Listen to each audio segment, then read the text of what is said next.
Hello everyone, Riyanka scan YouTube চ্যানেলে আপনাদের সবাইকে স্বাগত। নভেম্বর মাস শেষ হয়ে ডিসেম্বর মাস চলেই এলো। আজ ডিসেম্বর মাসের 1 তারিখ। তো এই ডিসেম্বর মাস জুড়ে আপনারা পোষণ ট্র্যাকারে এবং অঙ্গনওয়াড়ি কেন্দ্রে কি কি কাজ করবেন তারই একটি সিনপসিস নিয়ে আজকের ভিডিওতে ডিসকাস করব। যেমন এই মাসে সর্বোচ্চ ফিডিং ডেজ কতদিন হচ্ছে। তো এই মাস ডিসেম্বর মাস 31 দিনের মাস। তো এই মাসে সর্বোচ্চ ফিডিং ডেজ কতটা রিচ করছে, গ্রোথ মনিটরিং, হোম ভিজিট, এটা তো খুবই কমন ব্যাপার। ইনসেন্টিভের জন্য এই দুটি ক্রাইটেরিয়া ভীষণ গুরুত্বপূর্ণ।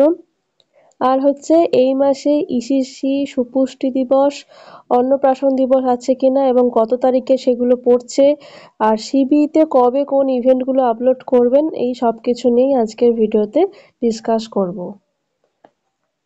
এছাড়াও ডিসেম্বর মাসের স্পেশাল যে টাস্কটা থাকে সেটা হচ্ছে সার্ভে করা। এটা একটা নির্দিষ্ট সময়ের পর সার্ভেটা শুরু করতে হয়। এই বছর সার্ভে ছাড়াও আরও একটি গুরুত্বপূর্ণ কাজ হচ্ছে আপনারা যে এএসডি বা অটিজম স্পেকট্রাম ডিসঅর্ডারের একটা সার্ভে করেছিলেন, সেই সার্ভেটাও করে ফেলতে হবে। তো সেই সব কিছু নিয়ে ডিসকাশন থাকবে, তাই ভিডিওটি স্কিপ করবেন না, শেষ পর্যন্ত দেখুন। তো প্রথমে আমরা এই মাসে সর্বোচ্চ ফিডিং ডেজ ক্যালকুলেট করব, যার জন্য এই মাসের যে হলিডে লিস্টটা সেটা একবার দেখতে হবে আমাদের। তো এখন স্ক্রিনে আপনারা অঙ্গনওয়াড়ি কেন্দ্রের যে হলিডে লিস্ট সেটা দেখতেই পারছেন। তো এখানে একেবারে শেষের যে সিরিয়ালটা, অর্থাৎ 12 নম্বর শেষের সিরিয়ালটায় দেখুন, ক্রিসমাস ডে উপলক্ষে ছুটি আছে, যেদিনকে এডাব্লিউসি ক্লোজ থাকবে 25শে ডিসেম্বর এবং সেই দিনটা পড়েছে বুধবার। তো বুধবার ছুটি থাকবে। একটাই হলিডে আমরা দেখতে পাচ্ছি, ডিসেম্বর মাসে একটাই হলিডে রয়েছে।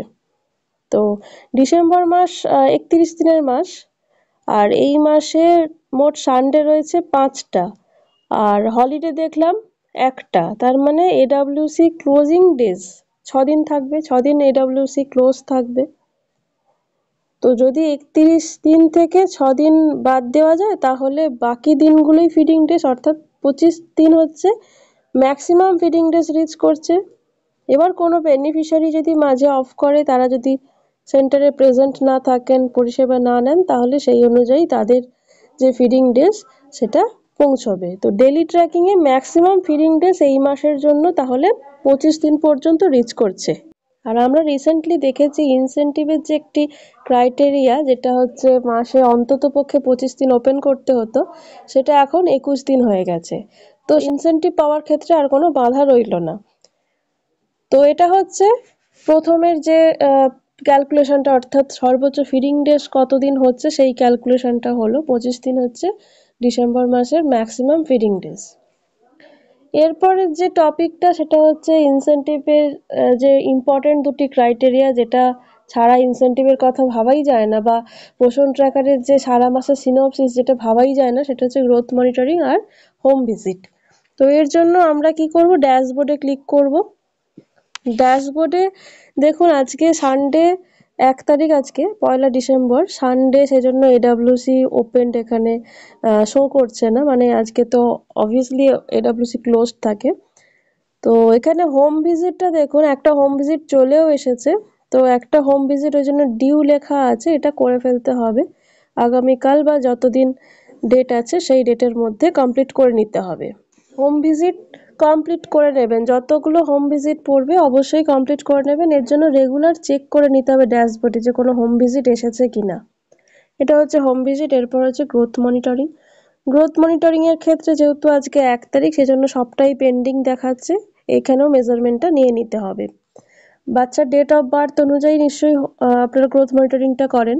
পোষণ ট্র্যাকারের লেটেস্ট ভার্সন 22.0 ভার্সনে গ্রোথ মনিটরিংয়ের একটা বিশেষ ফিচার আপডেট হয়েছে, সেটা হচ্ছে আপনারা যে এই মেজারমেন্টটা নেন এবং সেটা বসান, সেটা মাসে একবারই করা যাবে, মানে একাধিকবার করা যাবে না। তাই প্রথমবার যখনই বসাবেন সেটা খুব সিনসিয়ারলি বসাতে হবে ডেটাগুলো, মেজারমেন্টের ডেটাগুলো। তো এটা হচ্ছে গ্রোথ মনিটরিং আর হোম ভিজিট হয়ে গেল।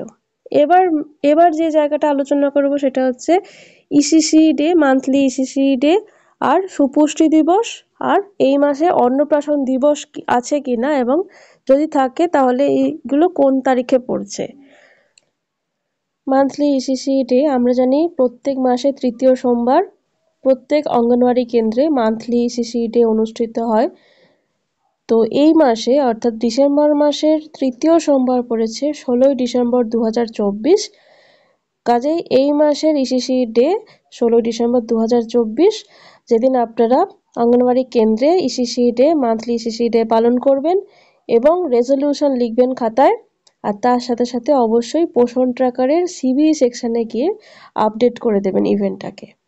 এটা হচ্ছে মান্থলি ইসিসি ডে। আর এরপর হচ্ছে সিবি বা সুপুষ্টি দিবস।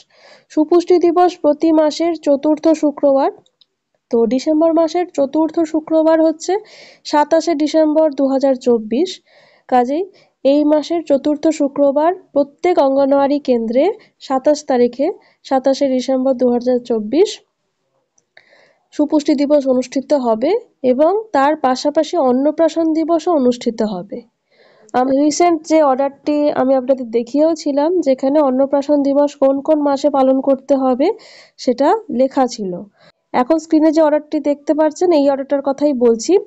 দেখুন, মার্চ, জুন, সেপ্টেম্বর আর ডিসেম্বর এই 4 মাসেই 4th ফ্রাইডেতে সুপুষ্টি দিবসের সঙ্গে অন্নপ্রাশন দিবসও অনুষ্ঠিত হয়। কাজেই ডিসেম্বর মাস অর্থাৎ এই মাসে সুপুষ্টি দিবসের সঙ্গে সঙ্গে অন্নপ্রাশন দিবসও অনুষ্ঠিত হবে। আপনার কেন্দ্রে যেসব শিশুরা 6 মাস থেকে 9 মাস বয়সের মধ্যে পড়ছে সেই সব শিশুদেরকে নিয়ে অন্নপ্রাশন দিবস অনুষ্ঠিত হবে। এবং আরও একটা বিষয় বলে রাখবো, এক্ষেত্রেও তাই, যেমনটা আমি ইসিসির ক্ষেত্রে বললাম যে আপনারা ইভেন্ট পালন করবেন, এগুলো যেহেতু কমিউনিটি বেসড ইভেন্ট, কমিউনিটির মানুষজন অংশগ্রহণ করেন। তো কমিউনিটির মানুষজন যখন অংশগ্রহণ করবেন আপনারা আইসি মেটেরিয়ালটা দিয়ে তো বোঝান, এক একটি টপিক থাকে প্রত্যেক মাসে, এক একটি থিম বেসড ডিসকাশন থাকে। তো প্রত্যেকটা ইভেন্টের একটা রেজলিউশন করবেন, সেটা রেজিস্টারে মেনটেন করবেন এবং অবশ্যই পোষণ ট্র্যাকার অ্যাপে দিনের দিনই আপডেট করে নেওয়ার চেষ্টা করবেন। কারণ এটা মাসের শেষের জন্য ফেলে রাখলেই অনেকেই ভুলে যান এবং পোষণ ট্র্যাকার পোর্টালের যে রিপোর্ট সেই রিপোর্টে দেখা যায় যে ইভেন্টগুলো ঠিকমতো রিফ্লেক্টই করে না, মানে ইভেন্টগুলো ঠিকঠাক হচ্ছে কি হচ্ছে না সেখানে একটা প্রশ্নচিহ্ন চলে আসে। যারা আমার ভিডিও দেখেন তারা যদি অঙ্গনওয়াড়ি কেন্দ্রে এই ইভেন্টগুলো করেন তাহলে অবশ্যই পোষণ ট্র্যাকারও তুলবেন। চলে আসছি পরের টপিকে। এই মাসের যে স্পেশাল টাস্ক এই মাসের দুটি মেনলি, কারণ এই মাসে তো অবশ্যই সার্ভে করতে হবে। সার্ভের কাজ একটা নির্দিষ্ট সময়ের মধ্যে শুরু করতে হয় এবং সার্ভে রিপোর্ট সাবমিট করতে হয় অফিসে। তো সার্ভের কাজটা ডিসেম্বরেই হয়। সার্ভের এখনো অর্ডার হয়নি, ফরম্যাটও এখনো পাবলিশড হয়নি। যখন পাবলিশড হবে আমি আপনাদের দেখিয়ে দেবো কোন ফরম্যাটে সার্ভে করতে হবে এই বছর।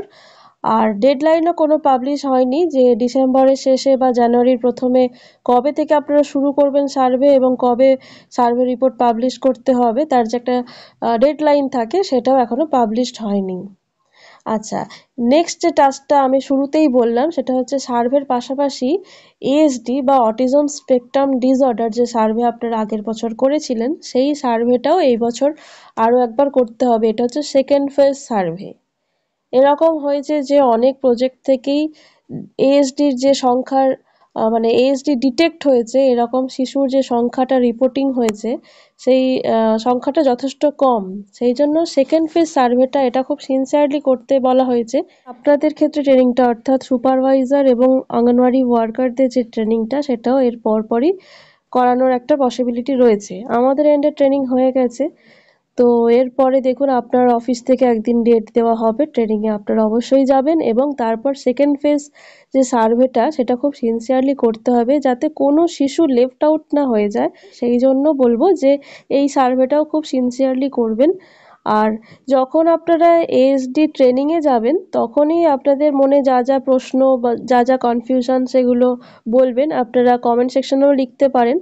আমাদের যে সার্ভে ট্রেনিংটা হয়েছে সেটা যথেষ্ট বড় করে হয়েছে। তো যে 20টা প্রশ্নমালা আগের বছর আপনারা দেখেছেন সেই 20টা প্রশ্নমালাই থাকছে। তবে আমি এই বছর ভাবছি প্রশ্নগুলোকে 5টা 5টা করে ভাগ করে এলাবোরেটলি আলোচনা করব, কারণ অনেক কিছু জানার আছে। মানে প্রশ্নগুলো হয়তো আপাত দৃষ্টিতে সহজ মনে হতে পারে কিন্তু প্রশ্নগুলোর অনেক ডেপথ আছে। এক্সাম্পল দিয়ে দিয়ে আমার মনে হয় ট্রেনিংটা করানো দরকার। ওয়ার্কার দিতে যে ট্রেনিংটা সেটার কথা বলছি। তো আমি এরপরে ভাবছি প্রশ্নগুলো নিয়ে আলোচনা করব, সেটা একটা সিরিজ করব। আসলে এমনি কাজের বিভিন্ন ব্যস্ততার জন্যই বেশি ভিডিও আমি আপলোড করতে পারছি না। আপনারা হয়তো দেখবেন যে আগে যে পরিমাণ ভিডিও আপলোড করতে পারতাম, এখন তার সংখ্যাটা অনেকটাই কমে গেছে। তো তবুও আমি অবশ্যই চেষ্টা করব। আজকের ভিডিও এই পর্যন্তই। আপনারা সবাই খুব ভালো থাকুন, সুস্থ থাকুন। ধন্যবাদ।